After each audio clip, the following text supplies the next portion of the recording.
আজ আমি যে কেকের ডেকোরেশনটা করবো এটা নিয়ে কিন্তু আমার কোনো ধারণা নেই। আমাকে জাস্ট কাস্টমার একটা ছবি পাঠিয়েছিল আর বলেছিল ওরকম সেম সেম করে দিতে, তো সেই রকমভাবেই আমি কাজ করছিলাম। ফ্লেভার ডেকোরেশন সবটাই বলে দেওয়া হয়েছিল। তো যাই হোক, দেখতেই পাচ্ছি আমি ফিনিশিং দেওয়ার পর একটা অয়েল ব্রাশ দিয়ে এইভাবে আমি ফিনিশিং দিয়ে দিলাম, কারণ কেকের যে ছবিটা পাঠিয়েছিল সেটার মধ্যে এইভাবে ফিনিশিং দেওয়া ছিল, তো যার কারণে আমি এইভাবে ফিনিশিং দিয়ে দিলাম। দেন আমি বোর্ডটা ক্লিন করে নিলাম, আর সব কেকেই কিন্তু বোর্ডটা ক্লিন করে নিলে দেখতে অনেকটা সুন্দর লাগে।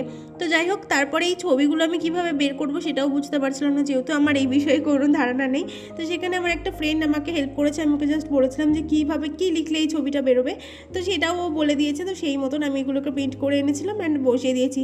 সত্যি বলতে এই খেলার বিষয়ে আমার কোনো ধারণা নেই, আমি খেলা দেখিও না, জানিও না, বুঝিও না কিছু।